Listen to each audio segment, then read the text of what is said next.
सद्गुरु, दुनिया की सभी संस्कृतियों में एक बात समान है कि वे इंसानी जीवन का सम्मान करते हैं।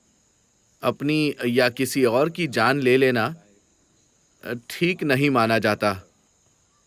पर अगर कोई सच में दुखी है, अगर किसी को जीवन में बहुत ही बुरा सौदा मिला हो, तो कोई एक नए खेल की शुरुआत क्यों नहीं कर सकता? इस खेल को खत्म करके एक नए खेल की शुरुआत, क्या इसमें कुछ गलत है? तो अगर मुझे बुरा सौदा मिलता है तो क्या मुझे इसे खत्म करने और फिर से वापस आने का अधिकार नहीं है? अगर नौकरी में आपको बुरा सौदा मिलता है तो आप नौकरी छोड़ सकते हैं। अगर आपकी शादी में आपको बुरा सौदा मिलता है तो आप तलाक ले सकते हैं। अगर समाज में आपको बुरा सौदा मिलता है तो आप ईशा योगा केंद्र आ सकते हैं।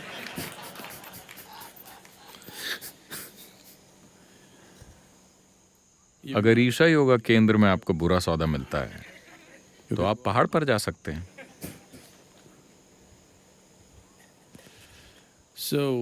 तो ये चीजें अपना जीवन खत्म करने के लिए पर्याप्त कारण नहीं है। First of all, you didn't create it. So you don't talk about ending it.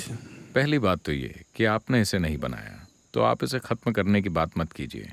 जब एक अलग प्राणी या अलग व्यक्ति के रूप में आपकी पहचान गायब हो जाती है और आप और सृष्टि का स्रोत एक हो जाते हैं, अगर आप उस बिंदु तक पहुंच जाते हैं तो आप अपने शरीर को जागरूकता के साथ फेंक सकते हैं।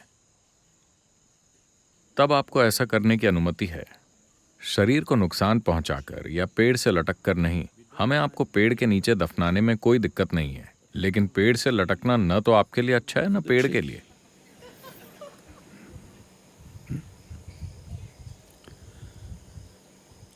हम पहले ही ये देख चुके हैं कि चाहे सौदा अच्छा हो या बुरा हो, अगर आपके पास एक बड़ा लक्ष्य है तो हर चीज एक सीढ़ी है। हर चीज आपकी परम खुशहाली की सीढ़ी है। अगर आपने एक बड़ा लक्ष्य बनाया है तो जिस भी परिस्थिति में आप होते हैं उससे अपनी पहचान जोड़कर इतने फंस जाते हैं कि लगने लगता है कि मर जाना ही अच्छा है।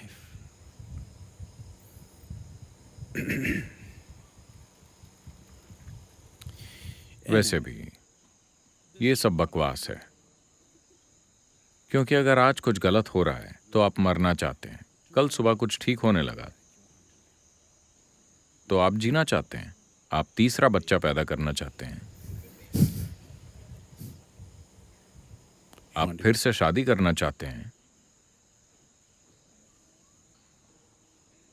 अगर कल सुबह चीजें थोड़ी बेहतर होंगी तो आप प्लान बनाने लगेंगे। सब कुछ उजाड़ लगता है तो आप आत्महत्या के बारे में सोचते हैं, है ना? तो ये बस एक खेल है जो आप अपने मन में खेल रहे हैं।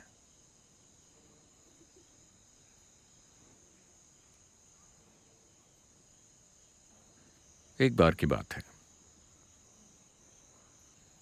एक सेल्समैन ने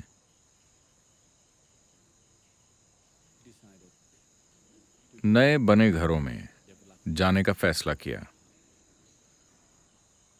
उसने सोचा कि कोई भी सेल्समैन अब तक वहां नहीं गया होगा, क्योंकि ये घर नए बने हैं। तो वो वहां का सबसे पहला सेल्समैन बनना चाहता था। उसने जाकर सबसे पहले घर पर दस्तक दी। एक महिला ने आकर दरवाजा खोला। उस महिला के कुछ कहने से पहले ही वो उसके घर में घुस गया और गाय का खूब सारा गोबर लिया। अपने बैग से गाय का ताजा गोबर निकालकर घर के नए कारपेट पर फैला दिया और बोला, देखिए मेरे पास एक अनोखा वैक्यूम क्लीनर है। आप देखना, मैं इस कारपेट पर जितना भी गोबर पड़ा है सब साफ कर दूंगा और जरा भी बदबू नहीं रहेगी। अगर मैं ऐसा नहीं कर पाया तो मैं इस गोबर का हर एक टुकड़ा खा लूंगा। मैं खुद इसे खाऊंगा। तो उस महिला ने पूछा, क्या आपको थोड़ी टोमेटो सॉस चाहिए? Because क्योंकि हमारे घर में अभी तक बिजली नहीं है।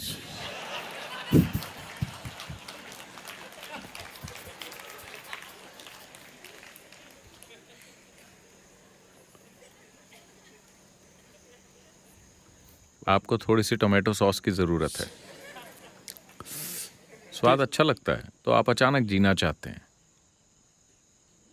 सिर्फ गोबर खाते खाते आपको मरने की इच्छा होती है।